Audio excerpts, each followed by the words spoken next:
ተወዳጆች እንዴት አላችሁ? ሰሞኑ የፕሮቴስታንቶችን አዳራሽ ያፈረሱ ሰዎች ባካችሁ የፕሮቴስታንቶችን አዳራሽ አታፍርሱ። ምክንያቱም እነሱን ጥንታዊ የሆኑ አዳራሾች እየገዛን ያለ ነው። ወደፊትም ደግሞ አማኙ ተመናምኖ መግዛታችን ስለማይቀር ባካችሁን አታፍርሱ።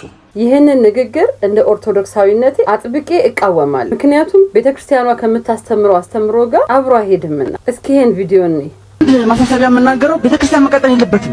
አንድ ብር ሁለት ብር ለማል እንደ መስጂድ የምንገነባው ቤተክርስቲያን መቃጠል የለበትም። መጥፋት ያለበት ኃይል መጥፋት ያለበት ቤተክርስቲያን ምን ይሆናል? መስጂድ ይሆናል።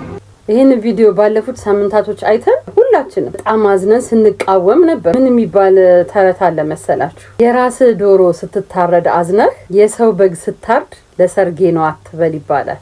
የራስ ላይ ሲሆን ብቻ ምንጮህ ከሆነ ምኑ ላይ ነው ክርስትናችን? የእውነተኛ አማኝ መገለጫ እኮ የሌላው መፍረስ መመኘት እኮ አይደለም። ክርስቶስ ወንጌል መቼ ነው በጉልበትና በንብረት ቅሚያ የተቀየረው? በሐዋርያት ሥራ ምዕራፍ 5 ቁጥር 34 ገማልያ ምን አለ መሰላችሁ? ከነዚህ ሰዎች ተለዩ ተዋቸውም፣ ይህ ሐሳብ ወይም ይህ ስራ ከሰው እንደሆነ ይጠፋልና እግዚአብሔር ከሆነ ግን ታጠፏቸው ዘንድ አይቻላችሁም። እርግጥ ከእግዚአብሔር ጋር ስትጣሉ እንዳትገኙ ብሏል።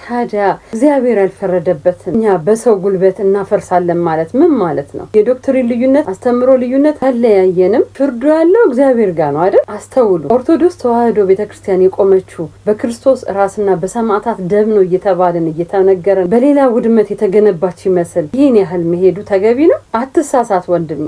የኛ ብርሃን መብራት ያለበት የሌላውን በማጥፋት ሳይሆን ክርስቶስን አዳኝነትና ፍቅሩን ስንመሰክርና በህይወታችን ውስጥ በማስረጽ ነው። ወንድሜ በቤተ ክርስቲያኗ ዲያቆንና መምህር እንደመሆንህ መጠን ከመምህር የሚጠበቀው ትምህርት፣ መንፈሳዊ ምግባር እንጂ ሰውኛ ስሜትንና ጥላቻን ማስተማር አይደለምና ጥንቃቄ ብናደርግ መልካም ነው። በነገራችን ላይ የሃይማኖቶች መከባበርና በሰላም አብሮ መኖር ለአንድ ሀገር ህልውናና እድገት የሚኖረው ፋይዳ በጣም ትልቅ መተኪያ የሌለው ነው። ቀስተ ደመና የሚያምረው በነጠላ ቀለም ሳይሆን በህብር ቀለማት ነው። እንዲሁም ህዝቡ የሚከባበረውና ውብ የሚሆነው የተለያየ እምነት ያላቸው ዜጎች በአንድ ሲቆሙ እኮ ነው። የሃይማኖት ልዩነታችንን ውበታችን አድርገነው በአንድ ላይ ተባብረን እንቆም። እናስተውል። የሃይማኖቶች ልዩነት ሰው ከመሆን አይበልጥም። ሰው የአምላክ ድንቅ ፍጥረት ነውና ሃይማኖት የተፈጠረው ለሰው ልጅ እንጂ ሰው የተፈጠረው ለሃይማኖት አይደለም። ሰውን በሰውነቱ እናክብረው። ሁላችንም ልቦና ይስጠን።